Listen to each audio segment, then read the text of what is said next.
Kalau perempuan dengar molek-molek. Ni, bila basuh muka, laki-laki dan perempuan wajib kena basuh semua bahagian muka.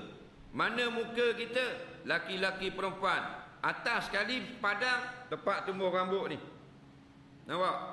Bawah sekali ni hujung tulang dagu. Lepas tu dia turun ke mana? Ni turun kot ni. Dia tak buat gini, 4 segi. Dia turun gini. Sampai ke ni anak telinga ni. Ni muka ni. Ni telinga, ni muka. Ni, nampak?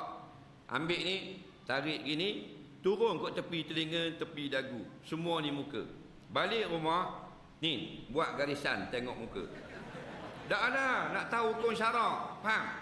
Balik rumah masing-masing lagi ada cermin, ambil magic. Jangan ambil hak tu, ambil yang permanent. Faham? Tarik kot ni. Bila nampak garisan magic ni, atas kepala, bawah pada garisan muka, maka yang bawah garisan termasuk sideburn. Betul tak? Wajib kena rata sepanjang mana sekalipun. Yang jadi tidak sah orang perempuan yang rambut panjang, dia punya anak rambut dalam pipi dia ni, masa nak wuduk dia pergi angkat letak atas telinga. Faham? Dia pun ambil wuduk basuh muka. Hak bulu pipi hak atas sideburn tadi patutnya rata, tak kena air, tidak sah. Kita tak tahu. Dulu orang tak habang. Dulu tak apalah. Lah ni jangan buat lagu tu.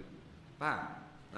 Ramai ni dia pergi akad rambut, selok letak atas ni. Lepas tu ambil wuduk basuh muka, tidak sah. Pasal apa tidak sah? Pasal tidak kena bulu-bulu di dalam sempadan muka. Faham tak? Nak senang gunting pendek sideburn orang perempuan. Ambil wuduk senang. Betullah. Kalau wuduk tidak sah, semayang tidak sah. Kerana wuduk ialah taharah. At-taharatu miftahus salah. Taharah itu kunci bagi semayang.